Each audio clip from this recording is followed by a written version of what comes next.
I worked as a park ranger for a little over 7 years. Different parks, different states, mostly remote areas where the nearest town was at least an hour away. And if you've never been somewhere like that before, it's hard to explain just how quiet it gets. Not peaceful quiet. I mean the kind of quiet where you start noticing things you normally wouldn't, like how your own footsteps sound too loud, or how the wind moving through trees can almost sound like something trying to speak. At first, I loved it. It felt like getting away from everything. No traffic, no people, no noise, just nature. But the longer I worked out there, the more I started realizing something. Those places aren't empty. They just feel like they are. Most people think being a park ranger is simple.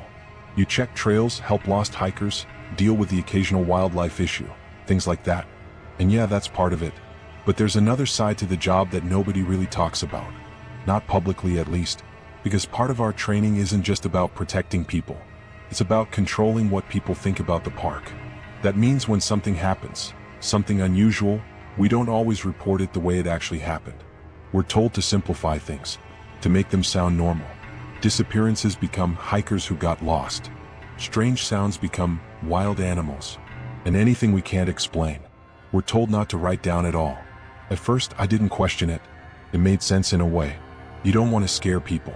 You don't want panic. But over time, it started feeling less like protecting visitors, and more like hiding something from them.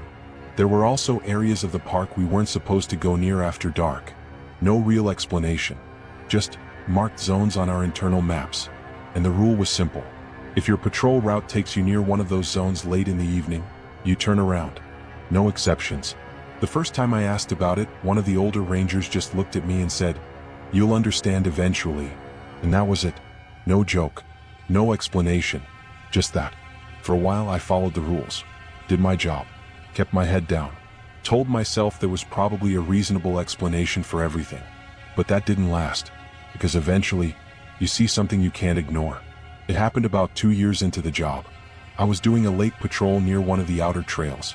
It was already getting dark and the temperature had dropped pretty fast.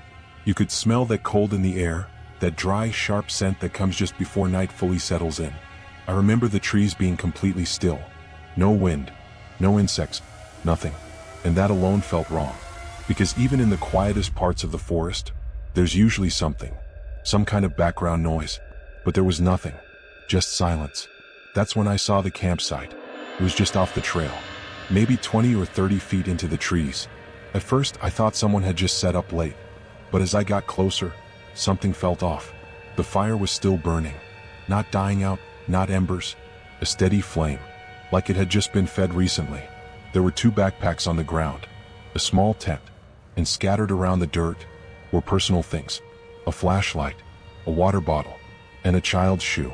Just one. I called out. "Park service." No response. I stepped closer, scanning the area.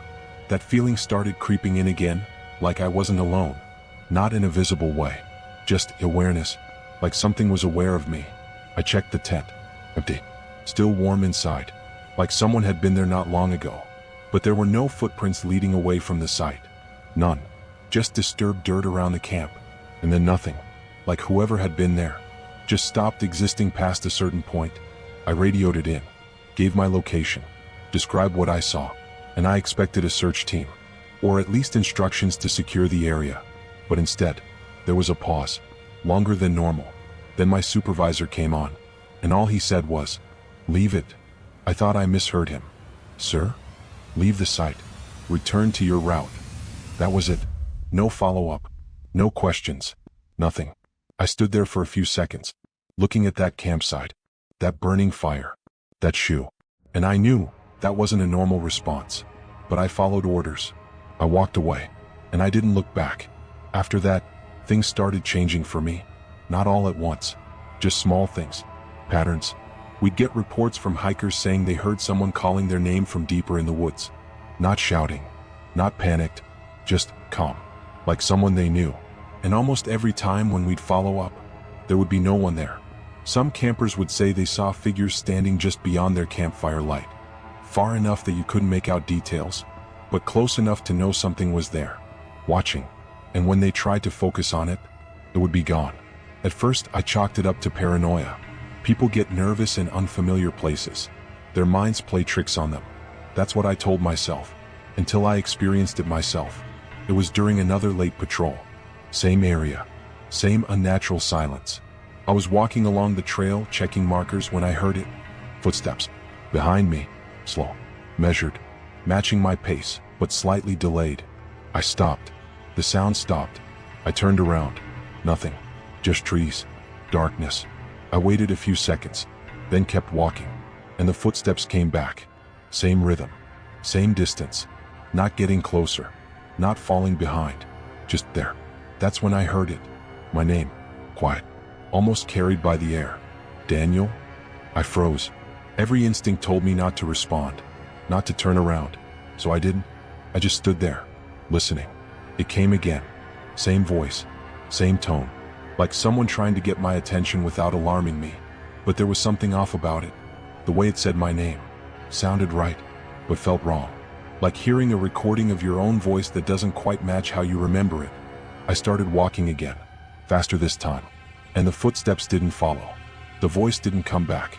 But that feeling stayed with me the entire way back. After that, I started paying more attention. Not just to what I experienced, but to how others reacted. And that's when I realized something that bothered me more than anything else. My supervisors already knew. Every time a report came in, they weren't surprised. They weren't confused. They just handled it quietly, quickly, and then moved on. No investigations. No real concern. Just containment. That's when I understood what this job really was. It wasn't just about protecting people from the forest. It was about protecting the forest from people. Or more accurately, protecting something inside it. I lasted a few more years after that. Tried to ignore it. Tried to convince myself it wasn't as serious as it felt. But eventually, it got to a point where I couldn't justify staying quiet anymore. Too many missing persons reports. Too many families asking questions that never got real answers. Too many moments where I knew we weren't telling the truth. So yeah, I signed an NDA. I agreed not to talk about any of this. But at some point, that stops mattering. Because if you're listening to this, and you ever decide to visit one of these parks, there are a few things you need to understand. If you hear someone calling your name from the trees, don't answer. I don't care how familiar the voice sounds. I don't care if it sounds like someone you know. Don't respond. If you see something standing just beyond the light, don't try to get a better look, because whatever it is, it already sees you. And if you're ever told not to go somewhere after dark, don't question it. Don't be curious. Just listen. Because I've been out there long enough to know some of the things in those woods aren't lost. They're not confused. And they're definitely not random. They're waiting. And most of the time, they don't have to come looking for you. You go to them on your own.